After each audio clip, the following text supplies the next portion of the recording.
Today, we're talking about keeping your cool in heated situations.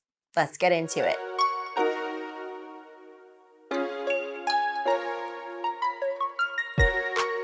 All right, so I want to share with you a quick little anecdote. I was at the cheese section of the grocery store the other day buying some cheese like I normally would. And normally I always ask the shop clerk to thin it nicely because it's just easier.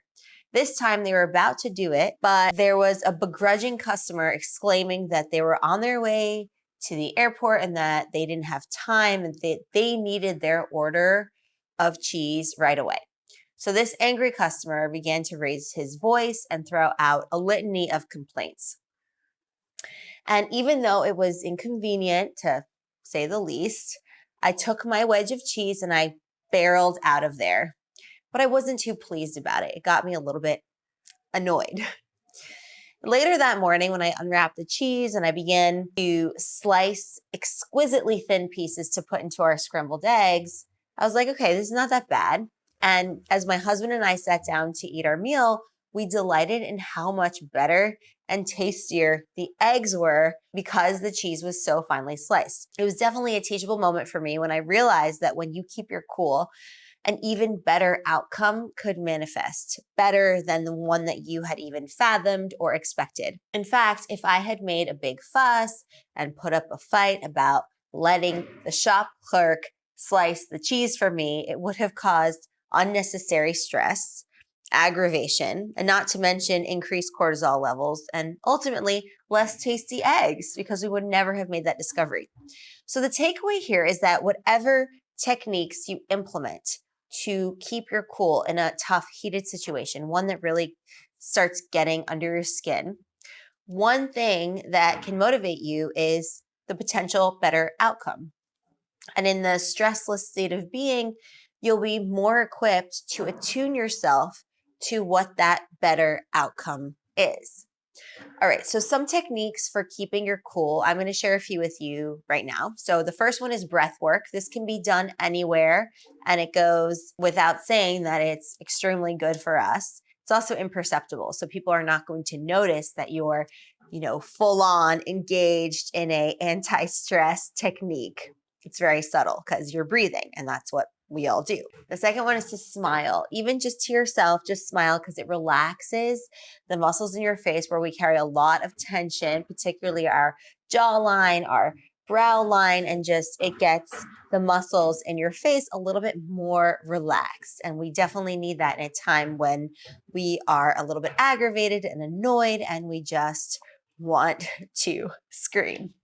And instantly you'll feel better with smiling anyway. So you'll feel good about it. And then you'll also project that positive image and radiate that good energy. 3, ask yourself if it's worth the stress of fighting. Is it going to matter in 5 years? If not, then don't spend more than 5 minutes worrying about it. This is a new mantra that I've started adopting in my own life because it's very easy to get caught up in the moment and start worrying about something or get upset about something and spend more than 5 minutes being upset and angry about a certain situation. But honestly, if you think about, is this going to matter 5 minutes later or 5 years, right? Let's go with the 5-year baseline. If it's not going to matter in 5 years, then don't spend that much time worrying about it, right? What's done is done. And all you can do is reorient yourself to the new response that you're going to give and not react, not to be reactive, right? So if it's not worth the stress of fighting, which most of the time is not, then there's no point in getting over a fight over it or getting worked up about it or letting your whole day be ruined because of that one little thing that's really not going to matter later on. And honestly, to me, it seemed pretty ridiculous for me to get into an argument over a wedge of cheese. I mean, how am I going to explain that to anyone, right? So it's important to know when to step up and fight and defend and assert yourself and when to let it go. More often than not, we just need to let it go. And that's a big lesson that we can all learn.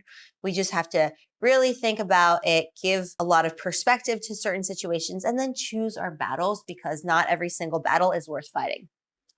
4, walk away. literally physically remove yourself from the situation. So just leave the scene that's stressing you out. Just get out of there. So I encourage you to try to keep your cool in heated situations, especially before they escalate. Really nip them in the bud, because once they escalate, it's a lot harder to come down from that. And also what mess has ensued, right? That's going to have to get all cleaned up as well, right? So it's much better to nip it in the bud and just not let anything escalate. So deflating a tense situation. Remember to choose your battles wisely. Not every battle is worth fighting.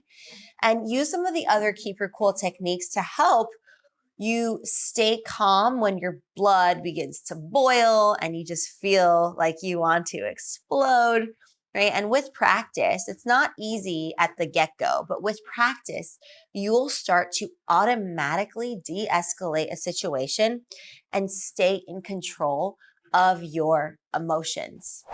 All right, Explorers, that's it from me today. I hope that you liked this video. I hope that you found it really useful, and give it a try. Give those strategies a try. Also, give the video a big thumbs up if you really enjoyed it.